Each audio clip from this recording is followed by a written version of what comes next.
Hello friends, Hindi साहित्य वाला के ऑनलाइन प्लेटफॉर्म पे आप लोगों का स्वागत है।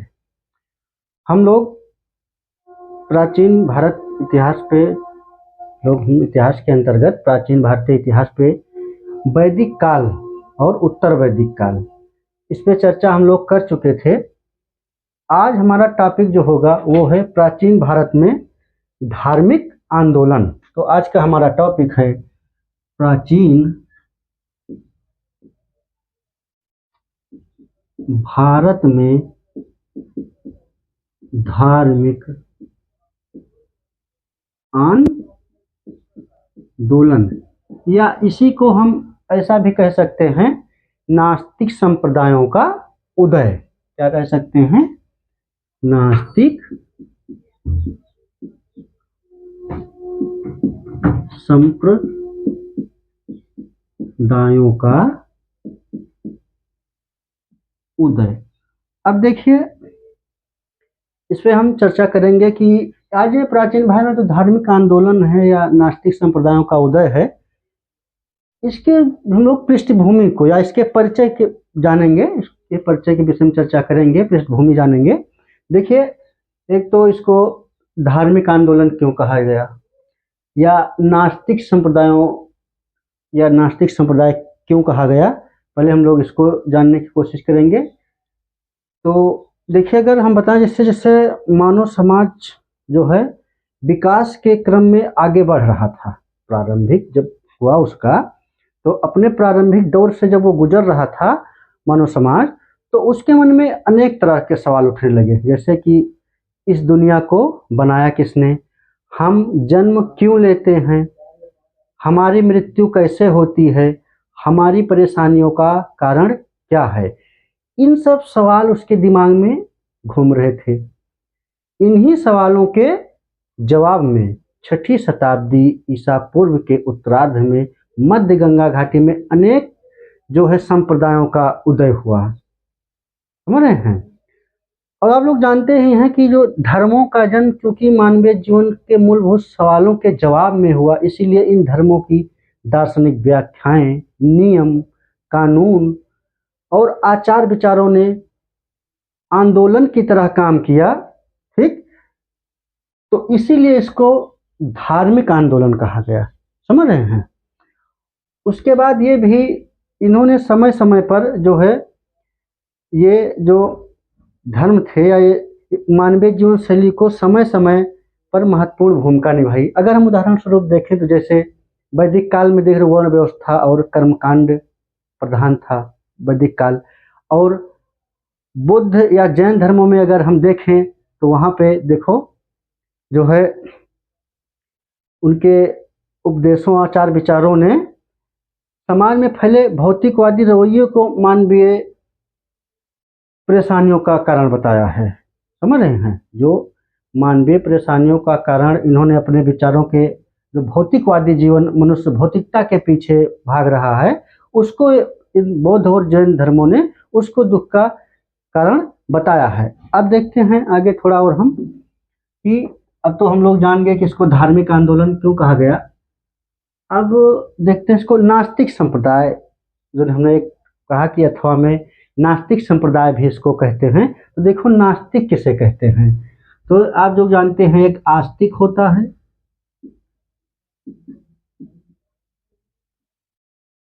और एक नास्तिक होता है। ठीक, तो देखिए, अगर व्यवहारिक रूप में हम कहें, ठीक, व्यवहारिक भाषा में तो ईश्वर को जो मानता है उसको आस्तिक कहते हैं, जो ईश्वर को नहीं मानता है उसको नास्तिक कहते हैं। लेकिन उस समय जो बात बताई गई कि जो वेदों की प्रामाणिकता को जो स्वीकार करता था या जो वेदों में आस्था रखता था, वेदों को मानता था, तो उसको आस्तिक कहा गया, और जो वेदों की प्रामाणिकता में विश्वास नहीं करता था उसको नास्तिक कहा गया। तो वेदों की प्रामाणिकता में विश्वास और ये वेदों की प्रामाणिकता में विश्वास नहीं। ठीक, तो ये हो गया आस्तिक और नास्तिक। अब आगे बढ़ते हैं हम लोग। अच्छा, इसी काल को, जो प्राचीन भारत में धार्मिक आंदोलन है, इसी काल को डॉक्टर गोविंद चंद्र महोदय, डॉक्टर गोविंद चंद्र महोदय जी ने अभिसंबोध युग कहा है।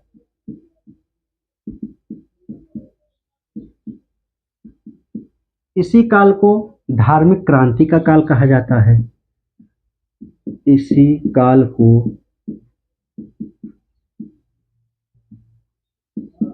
धार्मिक क्रांति का काल कहा जाता है। इसका समय आप लोग जानते ही हैं, 6ठी शताब्दी ईसा पूर्व।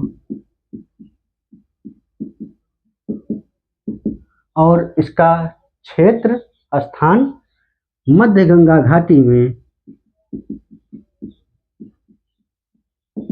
मगध जानते हैं, और महात्मा बुद्ध या गौतम बुद्ध का भी जो धार्मिक क्षेत्र था वो भी मगध ही था।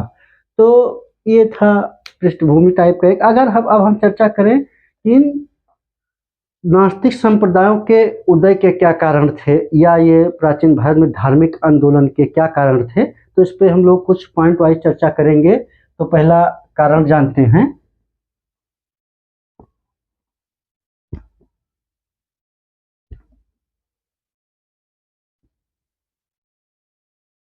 पहला कारण अगर हम देखें तो कारण में आप लोग मेन पॉइंट नोट करते चलिएगा, परीक्षा की दृष्टि से महत्वपूर्ण है। पहला कारण अगर हम देखें तो जो वैदिक परंपरा में जो है क्या कहते हैं, या वैदिक धर्म में जो यज्ञ की जटिलता थी, या वैदिक धर्म की जटिलता,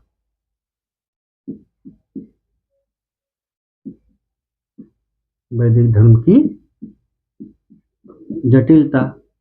देखिए, शुरुआत में जब आप देखे होंगे तो वैदिक काल जो था वो एक आदर्श समाज को, या आदर्श काल जो है अपने आप को दर्शाता है। उसमें कोई किसी भी तरीके की बुराई हमको नहीं दिखाई देती है। तो पहले ये बहुत विशुद्ध और सरल था। वैदिक धर्म पहले विशुद्ध और सरल था।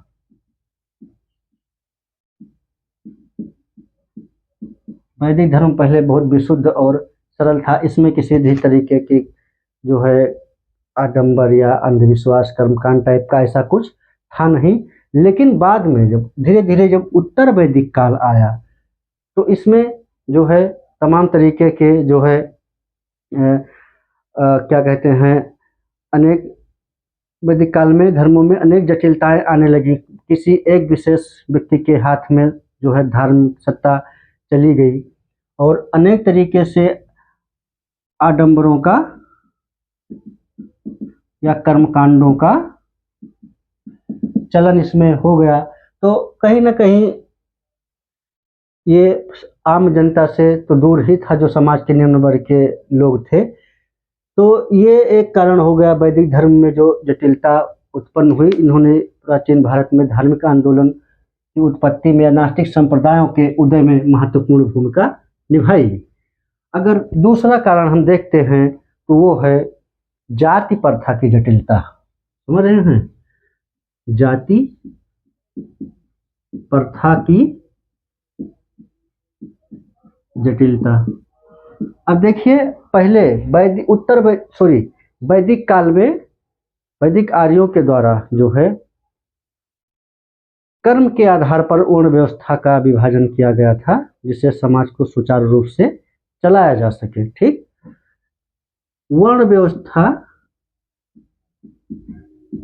ये कर्म के आधार पर थी।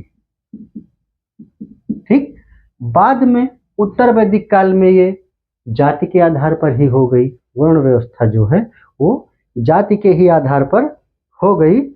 इसलिए 6ठी शताब्दी ईसा पूर्व में इसने एक कठोर जटिलता आ गई। इसमें जाति प्रथा को लेकर के तमाम तरीके के भेदभाव उत्पन्न होने लगे। अब तीसरा पॉइंट अगर हम देखें तो तीसरे पॉइंट में तो नवीन कृषि मूलक अर्थव्यवस्था का विकास।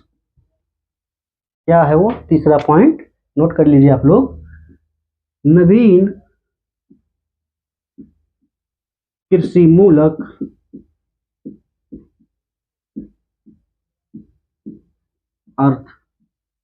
अर्थव्यवस्था का विकास। अब हम कहेंगे कि जो नवीन कृषि मूलक अर्थव्यवस्था का विकास कैसे हुआ, तो देखिए पहले जो है जो खेती होती थी वो लकड़ी के फाल से होती थी, ठीक। और लकड़ी के फाल से जो है जमीन की बहुत अंदर तक गहरी जुताई नहीं की जा सकती थी, इसलिए उत्पादन भी कम होता था। बाद में लोहे के आविष्कार से या लोहे की खोज से जो फाल होता था वो लोहे का बनाया जाने लगा। तो लोहे के फाल से, अब देखिए लोहे के फाल से जो है अब क्या होगा, खेतों की जुताई गहरी होगी, ठीक है, नमी भी रहेगी, बीज बढ़िया अंकुरित होगा, फसलें बढ़िया तैयार होंगी। तो जब इससे कृषि में उत्पादन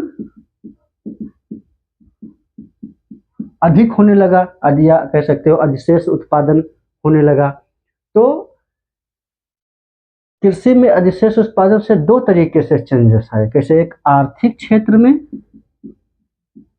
एक आर्थिक प्रभाव हुआ, एक सामाजिक प्रभाव।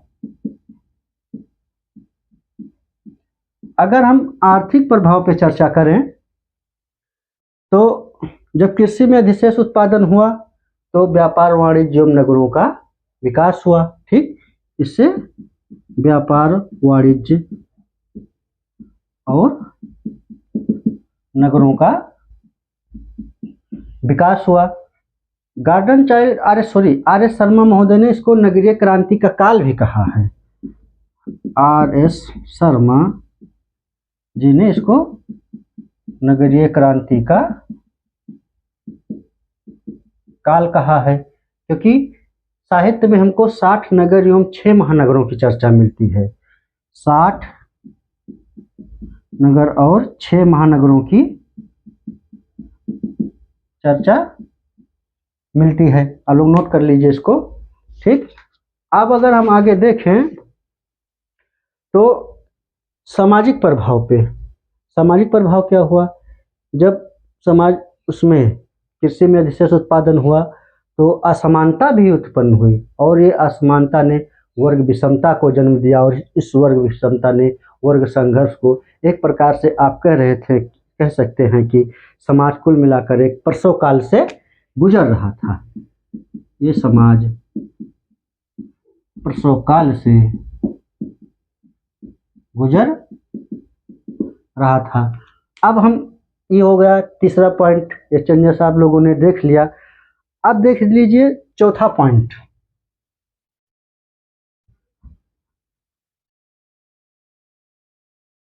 चौथे पॉइंट में अगर हम देखें तो क्या है वो, वैश्य वर्ग। जो आप लोग जानते हैं ना कि 4 वर्ग थे, ब्राह्मण, क्षत्रिय, वैश्य और शूद्र। तो वैश्य वर्ग के महत्व में वृद्धि कहीं ना कहीं ये कारण भी नास्तिक संप्रदायों के उदय में महत्वपूर्ण भूमिका निभाता है। वैश्य वर्ग के महत्व में वृद्धि। अब देखिए आप लोग जानते हैं कि उस टाइम के समाज में वैश्य वर्ग ही एक ऐसा वर्ग था जो कर अदा करता था, जिसको आप लोग जानते हैं अनशबलाधिकृता कहा गया है। उत्पादन करता था, कर अदा करता था, तो तब भी समाज में इसकी स्थिति ब्राह्मण और क्षत्रियों की अपेक्षा निम्न ही थी।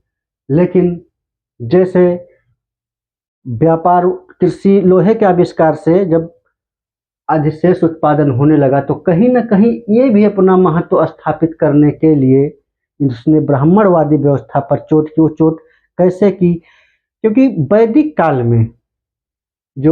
काल में धर्म ऋण पर ब्याज लेना और देना उसकी अनुमति नहीं देता था। लेकिन ये जो नास्तिक संप्रदाय में विशेषता, अगर बौद्ध और जैन की हम बात करें तो इन्होंने ब्याज लेना देना मान्य किया, कहा कि ब्याज ब्याज पे ऋण पे ब्याज आप ले और दे सकते हैं, जिससे व्यापार वाणिज्य में इन्होंने ध्यान लगाया और व्यापार वाणिज्य में वृद्धि के साथ साथ इनके महत्व में भी वृद्धि हुई और इन्होंने इन संप्रदायों के उदय में या इन संप्रदायों के विकास में महत्वपूर्ण भूमिका निभाई। किसने?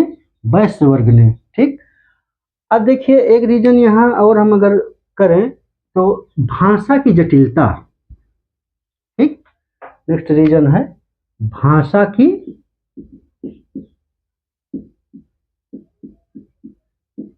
जटिलता। अब देखिए भाषा की जटिलता कैसे काम की या कैसे उत्प्रेरक कारण बना। तो देखिए उस टाइम पे जो ग्रंथ थे या वेद थे वो संस्कृत में ही थे। ठीक। वो संस्कृत में ही थे और इसको ये संस्कृत भाषा कठिन भाषा भी थी और इसको जो है देववाणी माना जाता था या देव भाषा माना जाता था, यानी कि देवताओं की भाषा माना जाता था। तो ये केवल एक विशिष्ट वर्ग तक ही सीमित रह गई, आम जन तक इसकी पहुंच नहीं हुई। और ये जो बौद्ध एवं जैन धर्म थे इन्होंने अपने साधारण लोगों या जनसामान्य की भाषा में, पाली प्राकृत जो जनसामान्य की भाषा थी उसमें अपने उपदेश दिए। आम जन भी जो है उस धर्म के विचारों तक आम जन की भी पहुंच हुई, इसलिए भी एक प्रेरक कारण भाषा की जटिलता को भी माना जाता है। नेक्स्ट रीजन की अगर हम बात करें तो अनुकूल राजनीतिक दशा। ठीक। अनुकूल राजनीतिक दशा। अनुकूल राजनीतिक दशा। अब अनुकूल राजनीतिक दशा कैसे काम करती है हम देखते हैं, या कैसे प्राचीन भारत में धार्मिक आंदोलन के कारण में अनुकूल राजनीतिक दशा। तो देखिए जो है 6वीं शताब्दी ईसा पूर्व में जो है नवीन धर्मों ने प्राप्त योगदान दिया। जैसे भारत में अगर हम देखें तो मगध सर्वाधिक शक्तिशाली राज्य था।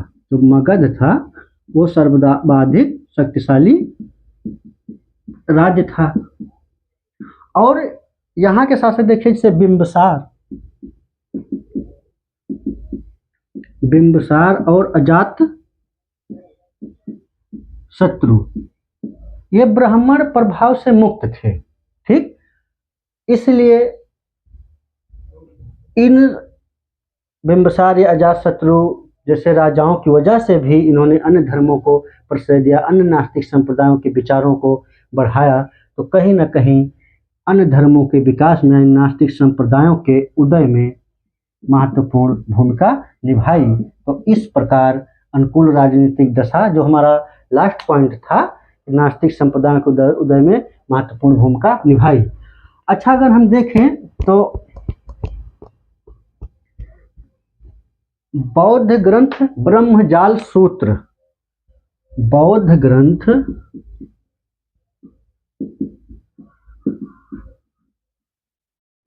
ब्रह्मजाल सूत्र और जैन ग्रंथ सूत्र कीर्तांग। जैन ग्रंथ सूत्र कीर्तांग, इसमें 62 संप्रदायों का और इसमें 363 संप्रदायों के विषय में चर्चा की गई है कि उस समय गंगा घाटी में ब्रह्मजाल सूत्र के अनुसार 62 नास्तिक संप्रदाय थे और जैन ग्रंथ सूत्र कीर्तांग के अनुसार 363। और एक जैन ग्रंथ है अष्टांग। जैन ग्रंथ अष्टांग, इसमें भी कई धार्मिक संप्रदायों के विषय में चर्चा की गई है। लेकिन बौद्ध ग्रंथ में विशेष था 6 धार्मिक संप्रदायों का या 6 नास्तिक संप्रदायों का की चर्चा हमको मिलती है। तो देखते हैं वो 6 जो है महत्वपूर्ण संप्रदाय कौन थे। इसको आप लोग नोट कर लीजिए, इंपॉर्टेंट है, ये पूछ सकता है आपकी जानकारी के लिए। तो वो 6 जो बौद्ध ग्रंथ में 6 धार्मिक संप्रदायों की चर्चा है या 6 नास्तिक संप्रदायों की चर्चा है, हम उसको देखते हैं वो कौन कौन से हैं। तो पहला है, देखिए, पूरन कश्यप। पहला पूरन कश्यप, दुर्लभ कश्यप में समझ लीजिएगा। पूरन कश्यप, सॉरी, यहाँ पे आप लोग कश्यप कर लीजिए। इनका जो मत था या इनका संप्रदाय था घोर अक्रियवादी, घोर अक्रियवादी या आकर्मवादी। दूसरा अगर धार्मिक संप्रदाय हम देखें तो अजित केश कंबलिन का, अजित केश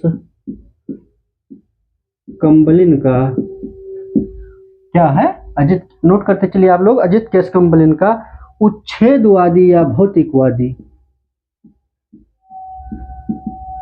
या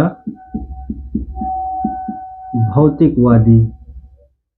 तीसरा जो धार्मिक संप्रदाय है वो क्या है, मक्खली गोसाल का,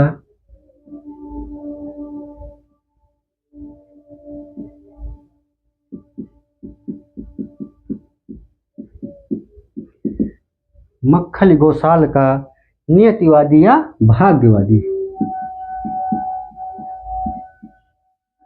नियतिवादी या भाग्यवादी। चौथा है पकुध कच्चायन,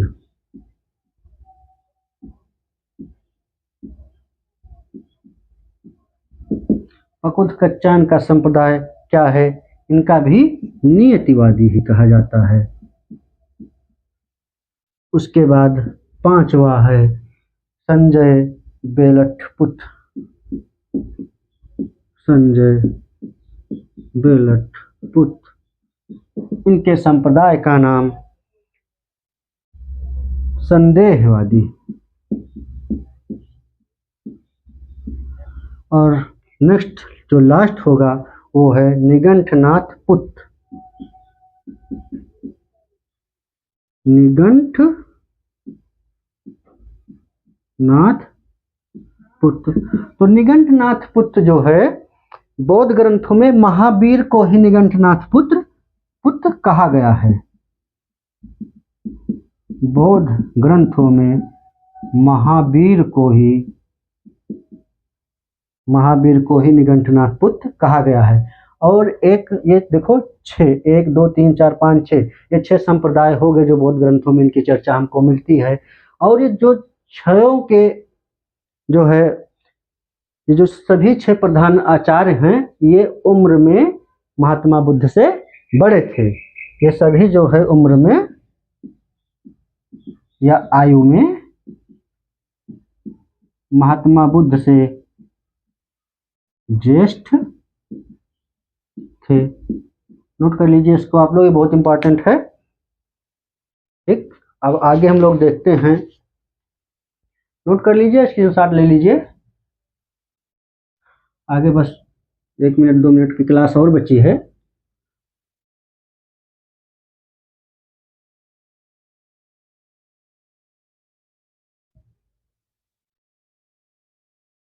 अगर हम थोड़ा भारत में तो ये चिंतक हो ही रहे थे, अगर हम बाहर देखें तो ये शताब्दी जो है बौद्धिक हलचल की शताब्दी थी। विश्व में भी ये शताब्दी बौद्धिक हलचल की शताब्दी थी। जैसे भारत में तो ये सब बौद्ध जैन चारवाक ये सब हो ही रहे थे, चीन